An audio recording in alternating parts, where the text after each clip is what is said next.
নমস্কার দর্শক বিন্দুরা, কেমন আছেন আপনারা সকলেই? আশা করি আপনারা সকলে ভালো রয়েছেন। এই যে দেখুন, আমি এখন আমার ভেন্ডির জমিতে কিন্তু আমি ওষুধ স্প্রে করলাম। কী রোগ লেগেছে আমি সম্পূর্ণই বলবো আপনাদেরকে। আর আপনারা কোন কোম্পানির জাতের এবার ভেন্ডি লাগিয়েছেন, ছাড়া কি আপনারা এখনও ফল তুলে নিয়েছেন? আমরা কিন্তু এই চারাটাকে কিন্তু মাঘ মাসের মধ্যে লাগিয়েছিলাম। আমার ওই জমিটাতে মোটামুটি আমি মাঘ মাসের প্রথমের দিকে ভেন্ডি লাগাই, এখন পর্যন্ত কিন্তু তুলতে পারিনি।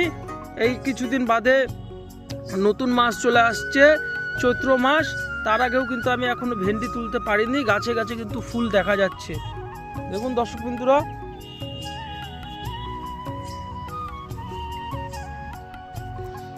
গাছে কিন্তু প্রত্যেকটার মধ্যে মোটামুটি ফুল চলে আসছে। এই সময়ে আমাদের কিন্তু অন্য বছর কিন্তু ফল দিয়ে দেয়, এই বছর ফল এখনো তুলতে পারিনি। ফল হয়েছে কিছু কিছু গাছে, তো এর মধ্যে কিছু রোগ লেগেছে, যার মধ্যে আমি আজকে ওষুধ দিলাম। দুটো ওষুধ, কি ওষুধ দিয়েছি সবই আমি এই ভিডিওর মাধ্যমে বিস্তারিত আপনাদেরকে আমি আলোচনা করব। আর ওষুধের বোতলগুলো দেখাই দেবো আমি। রোগের দমনের সঠিক আমি যে ট্রিটমেন্টটা যেটা নিয়েছি সেটা আমি আপনাদের সাথেও শেয়ার করব। তো দেখুন দর্শক বিন্দুরা, আমরা এখানে দুটো কোম্পানির ঢেঁড়সের বীজ লাগিয়েছিলাম। একটা ছিল বিএসএফের, আরেকটি ছিল অ্যাডভেন্টা কোম্পানির। দুটো কোম্পানির কিন্তু আমরা লাগিয়েছিলাম। তো কি ওষুধ দিয়েছি আমি বলে দিই, তার আগে আমি রোগগুলোর কথা বলে দিই। কোন কোন রোগের জন্য আমি ওষুধ দিচ্ছি।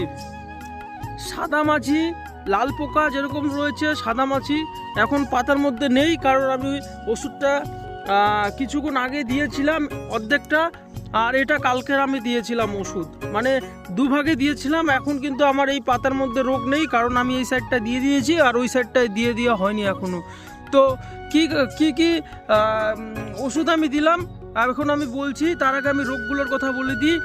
লেদা পোকা, আলু যেহেতু পাশে রয়েছে, আলুর পাশে যেহেতু আলুর জমি রয়েছে, সেই আলুর জমির জন্য কিন্তু লেদা পোকাও কিন্তু লাগছে। ফল ছিদ্রকারী কিন্তু পোকা লেগেছে। দেখুন পাশে আলুর জমি ছিল, তার জন্য কিন্তু এই রোগগুলো দেখা যাচ্ছে। তার জন্য আমি সতর্ক হয়ে গেছি, সেইভাবে কিন্তু লাগেনি। এই পাতা যে কুকড়ে যাচ্ছে কিছু কিছু পাতা, তো তার জন্য আমি সঠিক ওষুধের আমি বেছে নিয়েছি। আর এটা কিন্তু আমি বহু বছর ধরে দিয়ে আসছি।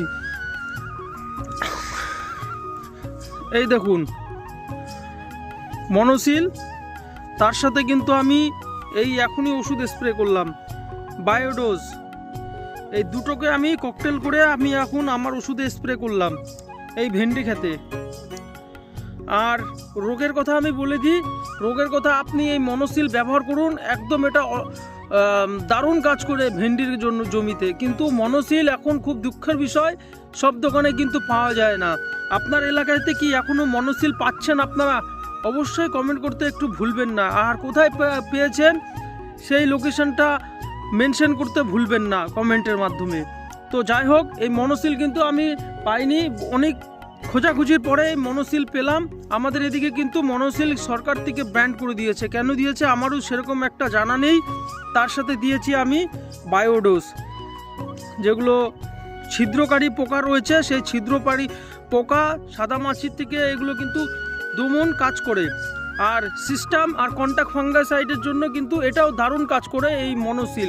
এই দুটোকে দিয়ে আমি যখনই ওষুধটা স্প্রে করব, তখন আমার ভেন্ডির ফসল হবে দারুণ, কারণ কোনো ধরনের পোকা ও সাদামাছি কিন্তু দেখা যাবে না এই দুটো ওষুধ একসাথে যদি দিয়ে থাকেন।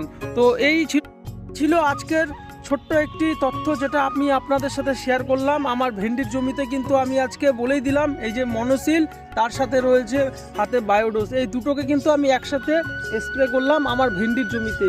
আর আপনারা কি এই সব ওষুধ বাদ দিয়ে কোন কোন কোম্পানির ওষুধ আপনারা ব্যবহার করছেন অবশ্যই কমেন্টে লিখতে ভুলবেন না। আর আপনি কি এখনও ফল তুলেছেন ভেন্ডি গাছের? আমরা কিন্তু এখনও তুলিনি, হয়তো কিছুদিনের মধ্যে, সপ্তাহখানেকের মধ্যে আমরা কিছুটা হয়তো ফল তুলতে পারবো। এখানে মোটামুটি আমাদের ফল লাগানো এখানে জমি রয়েছে মোটামুটি 10 কাঠা। 10 কাঠার মধ্যে আমরা হয়তো 7 দিনের মধ্যে আমরা তুলতে পারবো। আর আপনারা কত যদি তুলে থাকেন কত কেজি তুলেছেন ফল, অবশ্যই কমেন্টে লিখতে ভুলবেন না। আর আজকে এই ছোট ভিডিওটি আপনার চাষি ভাইয়ের কাছে শেয়ার করতে পারেন যারা এরকম ছোটো মোটো তথ্য যদি দেখতে চায়। তো এই ছিল আজকের ছোট ভিডিওটি। বাংলার কৃষক চ্যানেলে এরকম পাশে থাকবেন। আজকে ভিডিওটি এখানে শেষ করলাম, ধন্যবাদ।